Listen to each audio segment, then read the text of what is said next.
আমরা কিছু মাজার পূজারীদেরকে এনে আমরা কোরআনের কথা শুনতে চাই। নাম্বার 1, মুফতি গিয়াসউদ্দিন আত-তাহিরি। এই লোকটি সম্পূর্ণ একটা মুশরিক। সুফিয়ান খান আবেদি আল কাদেরি, সৈয়দ হাসান আজহারি নামে একটা চরম মুশরিক, বড় বেয়াদব।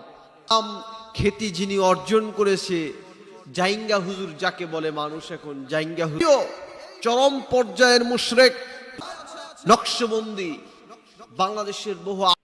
আসসালামু আলাইকুম সম্মানিত দর্শক, কোন কোন আলেমের ওয়াজ শোনা যাবে না তার একটি তালিকা করলেন মাওলানা উমর ফারুক আল আজমি। কেন তাদের ওয়াজ শোনা যাবে না? তারা নাকি মুশরিক হয়ে গেছেন।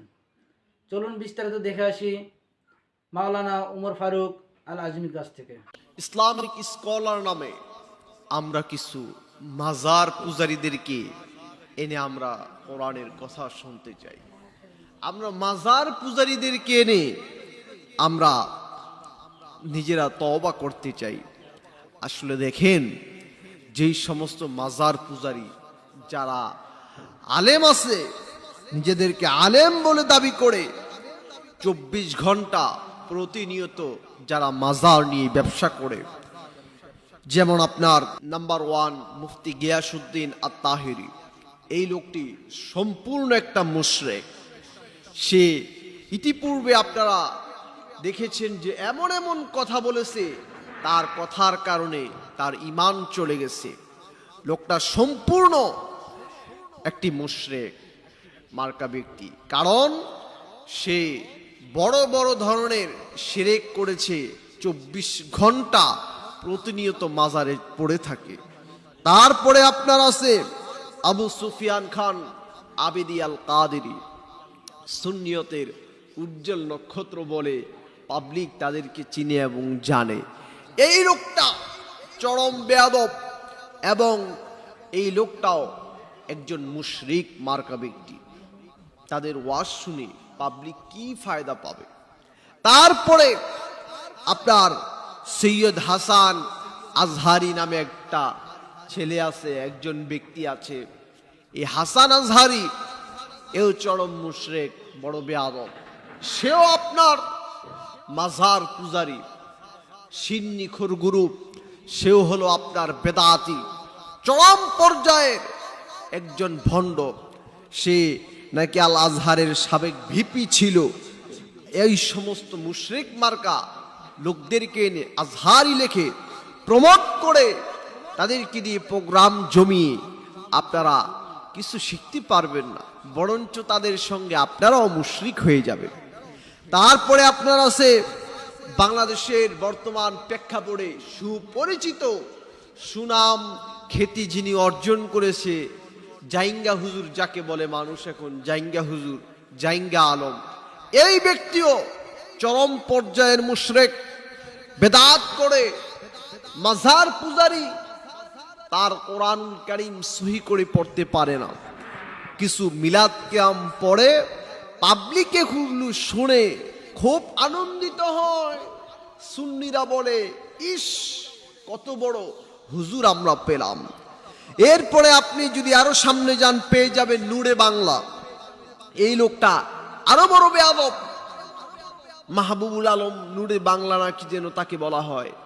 চরম পর্যায়ের বেয়াদব, কোরআন হাদিসের জ্ঞান তাদের ভিতরে নাই, সম্পূর্ণ মাজারে পড়ে থাকে, মাজারের সাথে অ্যাক্টিভ।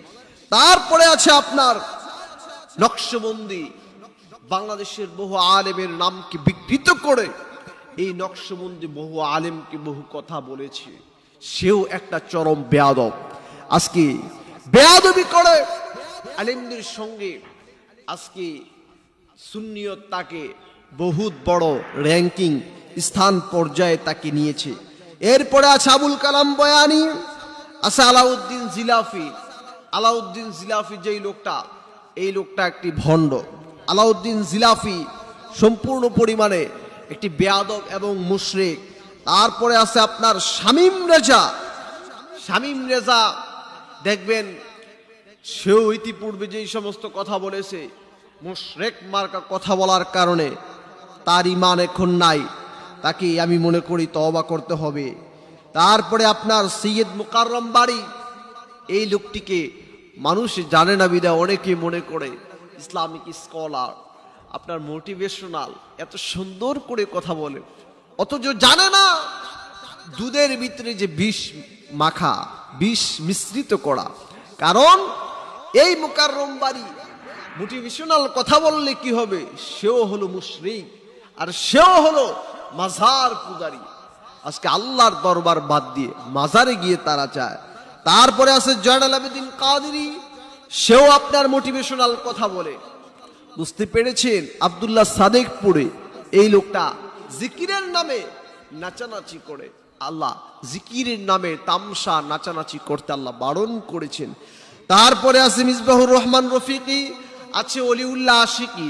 মিসবাহুর রহমান রফিকি এই ছেলেটা চরম পর্যায়ের বেয়াদব, বাংলাদেশের কওমি আলেমদের নাম বিকৃত করে সে আজকে কথা বলে সুন্নিয়তে তার স্থানকে প্রমোট করার জন্য, এবং সুন্নিয়ত সেটা তাকে দিয়েছে।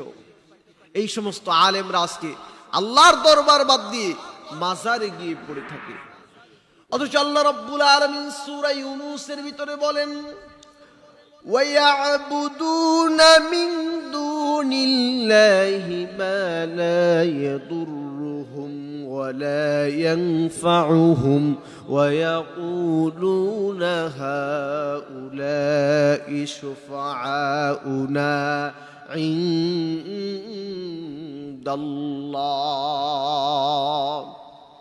যারা আজকে আল্লাহকে বাদ দিয়ে যারা আজকে গায়রুল্লাহর পিছনে দৌড়ায়, আজকে যারা মাজারের পিছনে গিয়ে দৌড়ায়, মাজারের কাছে চায়, আল্লাহ আমার নবীকে ডেকে বলল, কুল আতুনাব্বিউনাল্লাহা বিমা লা ইয়ালামু ফিস সামাওয়াতি ওয়ালা ফিল আরদ সুবহানাহু ওয়া তাআলা আম্মা ইউশরিকুন।